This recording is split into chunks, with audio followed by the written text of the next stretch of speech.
Marvel ने Avengers doomsday की half cast announce कर दी है। हाफ इसलिए क्योंकि इस कास्ट में अभी कई सारे एक्टर्स और भी ऐड किए जाने हैं, लाइक टॉम हॉलैंड का Spiderman, captain Marvel, Hulk, doctor strange, जिनका इस मूवी में होना बहुत ज्यादा इम्पोर्टेंट है। और आज हम बात करने वाले हैं एवेंजर्स डूम्सडे के प्लॉट डिटेल्स की, जहां पर Avengers versus X Men almost confirm हो गया है। ऐसा इसलिए क्योंकि इस अनाउंसमेंट के साथ कई सारे ओजी एक्समैन भी एवेंजर्स डूम्सडे में रिटर्न करने वाले हैं। इसके अलावा मूवी की स्टोरी क्या होने वाली है, हमारा यूनिवर्स क्यों कोलैप्स करेगा, डॉक्टर डूम का क्या रोल होने वाला है, और साथ में अगली कास्टिंग अनाउंसमेंट में हमें क्या देखने को मिलने वाला है। So let's talk about it. तो इस लाइव स्ट्रीम के एंड में हमें रॉबर्ट डाउनी जूनियर देखने को मिलते हैं, जिन्हें मिलाकर डूम्सडे की कास्ट में टोटल 27 एक्टर्स को ऐड किया गया है। बट उसके बाद हॉलीवुड रिपोर्टर की एक रिपोर्ट आती है कि मार्वल की कास्ट अनाउंसमेंट अभी एंड नहीं हुई है, वो जल्द ही अगली अनाउंसमेंट भी करेंगे। और उसके बाद आरडीजे एंड मार्वल स्टूडियोज का एक कमेंट इस चीज को कंफर्म भी कर देता है कि हाँ, अभी यहाँ बहुत जगह है, मींस अदर कैरेक्टर्स भी डूम्सडे का पार्ट होने वाले हैं, जहाँ Spiderman, doctor strange, Hulk, captain Marvel जैसे कैरेक्टर्स मोस्ट ऑब्वियस हैं। तो ये कास्ट बहुत ही ज्यादा ह्यूज है। यहाँ पर एवेंजर्स के साथ एक्समैन भी है, और इसी पूरी सिचुएशन को एलेक्स परेज ने cosmiccircus.com में एक्सप्लेन किया है। उनका कहना है कि मूवी में हम दो यूनिवर्सेस को कोलाइड करते हुए देखेंगे, और वो कोलिजन होगा हमारे main Earth 616 and divergent X Men universe के बीच में। अब यहाँ डाइवर्जेंट एक्समैन यूनिवर्स का मतलब ये है कि वो भले ही यहाँ मूवी का पार्ट होने वाले हैं, बट उनके पास्ट को यहाँ पर एक्सप्लेन नहीं किया जाएगा। तो जितने भी एक्समैन कैरेक्टर्स मूवी में अपीयर होने वाले हैं वो फॉक्स के एक्समैन है, बट नाउ वो एमसीयू के साथ कनेक्ट होने वाले हैं। और ये डाइवर्जेंट एक्समैन यूनिवर्स वो वाला यूनिवर्स होगा जो कि X Men Days of Future Past के इवेंट के बाद सेट है,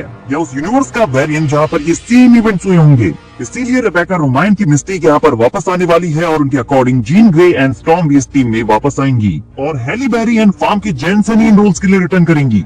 and Deadpool, Wolverine and gambit भी यहाँ पर इन्वॉल्व होंगे, बट अभी ये क्लियर नहीं है कि वो डेज ऑफ फ्यूचर पास्ट वाली यूनिवर्स से होंगे या फिर अर्थ 10005 से। और X-23, इलेक्ट्रा एंड ब्लेड भी इस मूवी में रिटर्न करेंगे। साथ में निकोलस केज के घोस्ट राइडर के रिटर्न करने के भी काफी हाई चांसेस हैं। एलेक्स के अकॉर्डिंग इन दोनों यूनिवर्सेस के बीच इंकर्जन्स का रीजन मोनिका रैम्बो होगी। द मार्वल्स का पोस्ट क्रेडिट सीन यहाँ पर बहुत ज्यादा इंपॉर्टेंट है, जहाँ पर हम मोनिका रैम्बो को एक डिफरेंट यूनिवर्स में उठते हुए देखते हैं। यहाँ वो हैंक मैकॉय के बीच से मिलती है, और वो मेंशन करता है प्रोफेसर एक्स को। तो ये है वो X Men universe, Days of Future Past वाला यूनिवर्स, जिसके बारे में एलेक्स बात कर रही हैं। और मोनिका रैम्बो रीजन है जिस वजह से उनके यूनिवर्स और हमारे यूनिवर्स के बीच इंकर्जन होने वाले हैं। और मल्टीवर्स ऑफ मैडनेस में एक्सप्लेन किया गया था कि अगर आप उस यूनिवर्स में होते हैं जहां आपको नहीं होना चाहिए, तो ये उस यूनिवर्स को ऑफ बैलेंस करने लगता है, और इसीलिए इंकर्जन्स होते हैं। तो यहाँ मोनिका अभी डिफरेंट यूनिवर्स में है, जो उस यूनिवर्स को पुल करने वाला है जहाँ से वो बिलोंग करती है। रिपोर्ट के अकॉर्डिंग मोनिका यहाँ पर मारिया रैम्बो की बाइनरी के साथ मिलकर इंकर्जन्स को रोकने का ट्राई करेगी, बट जब वो ऐसा करने का ट्राई करेगी तब तक इंकर्जन्स ऑलरेडी स्टार्ट हो चुके होंगे।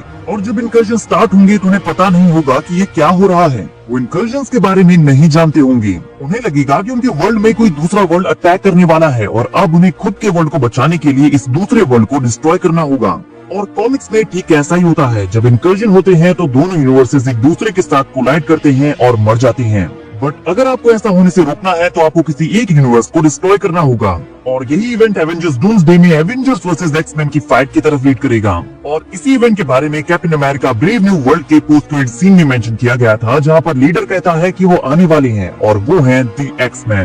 तो यहाँ एवेंजर्स को सैम विल्सन लीड करेगा, और एक्समैन के अगेंस्ट हमें एवेंजर्स की एक कमाल की फाइट देखने को मिलेगी, जो कि डूम्सडे के प्लॉट का एक मेन एलिमेंट होने वाला है। साथ में उनका कहना है कि हमारा सैवेज हल्क भी इसी फाइट में बाहर आएगा और वुल्वरीन के साथ फाइट करेगा। तो गाइस, वुल्वरीन वर्सेस हल्क की फाइट के लिए भी तैयार हो जाइए। नाउ अगली प्लॉट डिटेल कैप्टन मार्वल और शैंग-ची को आपस में कनेक्ट करती है, बिकॉज कैप्टन मार्वल मोनिका को खोने के बाद काफी गिल्टी फील कर रही है। तो वो मोनिका को वापस लाना चाहती है। वो शैंग-ची के बैंगल्स को एनालाइज करके उस इवेंट को रिक्रिएट करने की कोशिश कर रही है जिससे वो सेपरेट हुए थे, जो कि बहुत ज्यादा डेंजरस है। इसीलिए वो ब्रूस एंड वोंग की हेल्प ले रही है, जो कि शैंग-ची के पोस्ट क्रेडिट सीन में हमें देखने को मिला था। तो शैंग-ची भी इसमें इन्वॉल्व होगा। वहीं कमाला खान यंग एवेंजर्स की टीम के फॉर्मेशन के लिए हीरोज को रिक्रूट कर रही है। साथ में वो अपने बैंगल्स की हेल्प से मोनिका रैम्बो को सेफली अपने अर्थ में वापस लाने का ट्राई कर रही है, ताकि इंकर्जन्स को रोका जा सके। उधर फैंटास्टिक फोर की फैमिली अपने यूनिवर्स में हैप्पी है, लेकिन रीड अदर वर्ल्ड्स को ढूंढने के लिए एग्जिस्टेंस के फैब्रिक के साथ एक्सपेरिमेंट्स कर रहा है। तो रीड केयरलेस होकर मल्टीवर्स के फैब्रिक के साथ छेड़छाड़ करेगा। नाउ बात करें स्पाइडरमैन की, तो एलेक्स के अकॉर्डिंग स्पाइडरमैन किसी भी तरह के इवेंट में इन्वॉल्व नहीं होना चाहता, बट उसे मजबूरन होना पड़ता है, और स्पाइडरमैन को उसका सिम्बियोट सूट मिलने वाला है। वहीं doctor strange and clear doctor Doom को ज्वाइन करने वाले हैं और कॉमिक्स में भी कुछ ऐसा ही होता है, जहां doctor Doom and molecule man multiverse को बचाने का ट्राई करते हैं। स्ट्रेंज भी उन्हें एंड में ज्वाइन करता है, जहां डूम कहता है कि पूरे मल्टीवर्स को बचाना तो पॉसिबल नहीं है, इससे बेहतर होगा कि हम किसी एक चीज को सेव करें। और स्ट्रेंज भी उसकी बातों से एग्री करता है। और इन कौन से पार्ट्स में हम ऑलरेडी देख चुके हैं कि डॉक्टर स्ट्रेंज डॉक्टर डूम का साथ देने वाला है और डॉक्टर डूम खुद को हीरो मानता है। वो मानता है कि वो मल्टीवर्स को बचाने वाला है और इस पूरी प्रोसेस के लिए वो कैंग एंड टीवीए को हेट करता है। वो उन्हें ब्लेम करता है कि उनकी वजह से ये सब कुछ हुआ है। और मूवी का फाइनल पार्ट टीवीए के अंदर प्लेस लेगा, जिसमें लोकी भी इन्वॉल्व होने वाला है। रिपोर्ट के अकॉर्डिंग सिल्वी भी हमें यहाँ पर देखने को मिलने वाली है, लेकिन शायद वो यहाँ पर मर जाएगी। सो गाइस, इनमें से कई सारे पॉइंट्स को हम ऑलरेडी डिस्कस कर चुके हैं एंड नाउ लगता है कि एवेंजर्स डूम्सडे का प्लॉट कुछ ऐसा ही होने वाला है। और यहाँ पर द मार्वल्स का पोस्ट क्रेडिट सीन अब बहुत ही ज्यादा इंपॉर्टेंट हो गया है, बिकॉज वो एक्समैन यूनिवर्स होने वाला है जिनके साथ हमारा मेन अर्थ 616 को लाइट करेगा। नाउ गाइस, आप कमेंट करके बताइए कि आप एवेंजर्स डूम्सडे की कास्ट को देखकर कितने हैप्पी हैं और मूवी के लिए कितने एक्साइटेड हैं, ये भी बताना मत भूलना। वीडियो अगर अच्छी लगी हो तो वीडियो को लाइक और चैनल को सब्सक्राइब करना ना भूलें, बिकॉज ऐसी अमेजिंग वीडियोस हम डेली लाते रहते हैं।